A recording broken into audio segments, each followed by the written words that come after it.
हमारी केयर का कोई हकदार है तो ये लोग हैं। और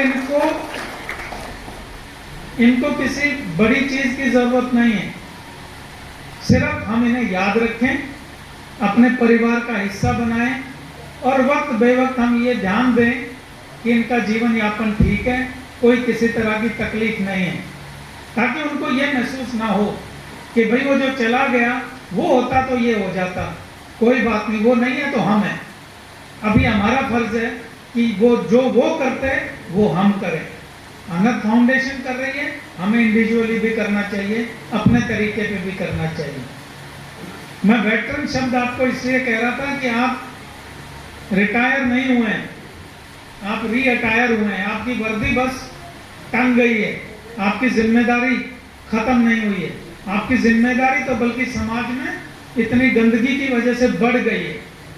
आपको बहुत काम करना है अभी, आपको बहुत लोगों को गाइड करना है, समाज को गाइड करना है, बच्चों को गाइड करना है।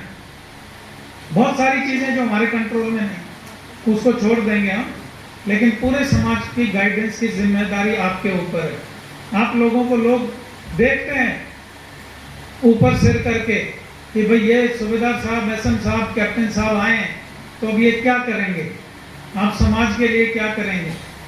तो आपके ऊपर जिम्मेदारी ज्यादा है, कम नहीं है। तो आप बूढ़े नहीं हुए, आप वेटरन नहीं हुए, आप रिटायर नहीं हुए, आपके पास जिम्मेदारी उतनी है, शायद ज्यादा है। पहले यूनिट की जिम्मेदारी थी, अब समाज की जिम्मेदारी, और उसके लिए आपको पूरे हिंदुस्तान का बोझ उठाने की जरूरत नहीं है। अपने गांव में, अपने इलाके में, अपने मोहल्ले में, अपनी तहसील में, अपने जिले में भी अगर आप अपना थोड़ा वक्त देंगे समाज को, वो बहुत कीमती वक्त होगा। स्कूल में बच्चों से आप जाके बात करेंगे, गांव में हमारे यहाँ इतनी कुप्रथाएं हैं, उन कुप्रथाओं पर अगर आप ध्यान देंगे, शादियों में हमारे इतना नुकसान होता है लोगों का, इतना पैसा हम बर्बाद करते हैं। दहेज की प्रथा है, किसी के यहाँ कोई गुजर जाए तो उसका तेल निकल जाता है लोगों को खाना वाना खिलाने में और बाकी कार्यक्रम करने में। तो एक अच्छे समाज के निर्माण में आपकी बहुत बड़ी भूमिका है, और आप उस सीनियर लेवल पर अभी हैं जिनकी बात लोग मानेंगे। तो आप अपना फर्ज निभाएं, सब मिलके रहें, एक परिवार बनाएं। 5-6 महीने बाद शायद मैं भी आके आपके परिवार का हिस्सा बनूं इधर, फिर देखेंगे कि और आगे इसको कैसे ले जाया जाए। हमारे अपने जो लोग हैं, खासकर जो विडोज हैं या बहुत पुराने लोग हैं, उनकी भी बहुत समस्याएं हैं, उनकी पेंशन की समस्याएं हैं। ये स्पर्श नाम का जो प्राणी है, इसने बहुत लोगों की जान खा रखी है। तो हमारा काम है, अगर कोई हेड क्लर्क साहब रिटायर हुए हैं, कोई रिकॉर्ड्स में नौकरी करके रिटायर हुए हैं, वो आगे आए और लोगों को गाइड करें कि भाई बता क्या तेरी दिक्कत है, चलो एक चिट्ठी रिकॉर्ड अफसर को लिखते हैं। जब तक हम बैठे हैं आप हमें लिखिए, हमें बताइए, हम मदद करेंगे। मैं इस मन से एक बार विधायक जी को भी रिक्वेस्ट करना चाहूंगा कि डिस्ट्रिक्ट सोल्जर बोर्ड जो नारनौल में बना, उनको हुकुम करके और हम अपने इलाके में कम से कम नारनौल महेंद्रगढ़ में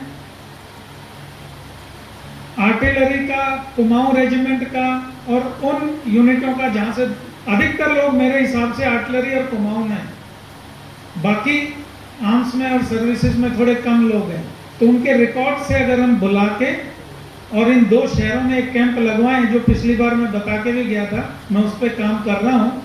तो अगर डिस्ट्रिक्ट सोल्जर बोर्ड को विधायक साहब साथ में लें, बाकी काम मैं कराऊंगा, तो मिलकर एक कार्रवाई करते हैं ताकि लोगों को उनकी तकलीफ दूर हो। बड़े किस्मत की बात है कि हमें इस अहिरवाल की मिट्टी में जन्म लेने का मौका मिला। जो 13 कुमाऊं की चार्ली कंपनी में रेजांगला ने किया, वो आज तक दुनिया में कोई फौज कर नहीं पाई और ना ही कर पाएगी। मुझे इतनी खुशी है कि महेंद्रगढ़ में इतना शानदार एक रेजांगला का स्मारक बन रहा है।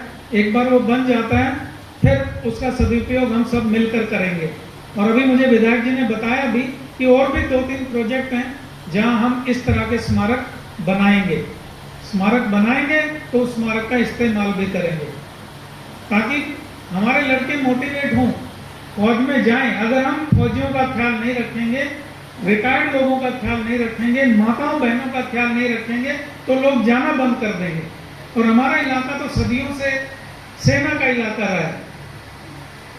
ऐसे हालात थे कि हमारी जमीन से कुछ ज्यादा पैदा होता नहीं था, पानी था नहीं, तो घर घर से, एक एक घर से 2-2, 3-3, 4-4 लोग जो है वो सेना में या पुलिस में या सीआरपीएफ में या बीएसएफ में कहीं ना कहीं नौकरी पे थे, तभी जीवन यापन होता था। और वो तो यूनिट में बड़ी अच्छी कार्रवाई करते थे, लेकिन पूरे घर को हमारी माताएं और बहनें किस हिसाब से चलाती थी, ये भी एक सोचने की बात है। समाज के लिए करने का वक्त अभी है, अभी गिविंग टाइम है। मैं हमेशा सबको ये कहता हूँ कि अब हमने 38 साल कर लिए, वापस आके समाज ने बहुत दिया, अब हमें वापस समाज को देना है। इतना सा काम भी समाज के लिए बहुत बड़ा होता है। उसके लिए सबसे जरूरी है खुद को संगठित करना, अनाथ फाउंडेशन जैसी संस्थाओं के साथ जुड़ना, जो हमें राह दिखा सकती हैं कि करना क्या है। और फिर इतनी तो हमारे अंदर है कि हम रिटायर्ड फौजी होके बहुत काम तरीके से कर सकते हैं जो बाकी लोग नहीं कर सकते हैं। अपने अपने गांव में, अपने अपने मोहल्ले में कृपया ध्यान दें कि हमारी जितनी भी विडोज हैं, चाहे वो वीर नारी हों जिनके लोग लड़ाई में शहीद हुए, इसके अलावा भी हमारे पास बहुत सारी विडोज हैं जो लोग लड़ाई की बजाय एक्सीडेंट्स में, बाकी किसी चीज में, ट्रेनिंग के दौरान शहीद हुए। उनको ढूंढना और उनकी मदद करना हमारा बहुत बड़ा फर्ज है, क्योंकि उनका ध्यान कोई नहीं रखता है। या कुछ ऐसी विडोज हैं जिनके हस्बैंड रिटायरमेंट के बाद नहीं रहे, उनका भी ध्यान रखना हमारा फर्ज बनता है। और ऐसी बहुत लंबी लिस्ट है। एक और इसमें कैटेगरी आती है जो हमारे विशिष्ट सोल्जर हैं, डिसेबल्ड सोल्जर हैं, जिन्होंने देश के लिए सर्विस में रहते हुए सर्विस के बाद अपना कोई अंग खो दिया है। उनके लिए जीवन यापन करना बहुत मुश्किल हो जाता है।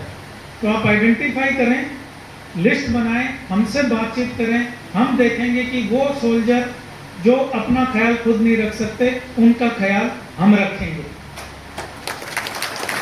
इस तरह से परिवार बन के परिवार का ख्याल करेंगे और समाज को साथ लेकर चलेंगे। थोड़ा सा दिल्ली से आना जाना और समय लगाना इस लेवल पे दिक्कत हो जाती है, अदरवाइज वक्त की कभी कोई कमी नहीं रहती है। और मैं वादा करता हूँ आपको, जब इलाका बोलेगा हम आपके बोलने से पहले खड़े होंगे और उतना काम करेंगे जिससे, जो कि आपके कहने से ज्यादा होगा। ये मेरा आपको वादा है। आपने यहाँ बुलाया, इतनी इज्जत दी, मेरे को नहीं लगता इससे ज्यादा इज्जत कभी हमें मिली होगी। हमारे इलाके में बहुत टैलेंट है, हमारे बच्चों में बहुत टैलेंट है। कमी है उनको गाइडेंस की, उनको कोई पकड़ के सिखाने वाला नहीं है, दिखाने वाला नहीं है। वो कार्रवाई भी हमें करनी है। मैं आज इधर खड़ा हूँ, इस रैंक पे पहुंच गया हूँ। मैं भी गांव के स्कूल में तख्ती लेके जाता था। मेरे पिताजी प्रोफेसर थे, उन्होंने कान पकड़ के रास्ता दिखाया, मैं यहाँ पहुंच गया। अगर वो कान पकड़ के रास्ता नहीं दिखाते तो मैं भी 11, 12, 13 कुमां में सुबेदार मेजर रिटायर होकर आपके साथ बैठा होता। तो ये रास्ता दिखाना बहुत जरूरी है और वो सबसे ज्यादा हमारी जिम्मेदारी बनती है। आप देखिए, बच्चों से बात करिए, आपको पता चलेगा कितना टैलेंट है हमारे बच्चों में। ये तो अभी पिछले 15-20 साल में अहिरवाल के इलाके में एक अलग जगह है एजुकेशन की, जिससे कि हमारे बच्चों को बढ़िया बढ़िया स्कूल, यदुवंशी और बाकी बहुत सारे संस्थान मिले हैं जहां वो लोग अपनी प्रतिभा दिखा रहे हैं, खासकर हमारी बच्चियां। तो टैलेंट की कोई कमी नहीं है, कमी है गाइडेंस की, और वो गाइडेंस हमें देनी है और किसी को नहीं देनी। मैं आपको बताता हूँ, गांव के अंदर अगर 10-20 रिटायर्ड फौजी हैं, उनसे ज्यादा पढ़े लिखे, ज़हीन और गाइडेंस देने वाले आदमी आपको और नहीं मिलेंगे। क्योंकि बहुत जनता तो ऐसी है जो गांव छोड़ के गुड़गांव, दिल्ली, जयपुर जाके बस गई है, तो वो तो अवेलेबल ही नहीं है आपको, वो तो है ही नहीं गाइडेंस देने के लिए। कौन है? आप लोग ही, जो यहाँ आकर बैठे हैं, जिन्होंने 25-25, 30-30 साल सर्विस में लगा दिए और जिनको अपनी सर्विस पे नाज है। मैं भी एसएम साहब से मिला था, उन्होंने छाती खोल के दिखाई जहां गोली लगी है। ये हमारा कैरेक्टर है। तो आप सबको मेरी तरफ से सलूट है। बहुत बहुत धन्यवाद, आपने यहाँ मौका दिया। आपको प्रणाम है कि आपने इतना बड़ा बलिदान दिया और उस बलिदान को आप निभा रहे हैं। धन्यवाद। जय हिंद।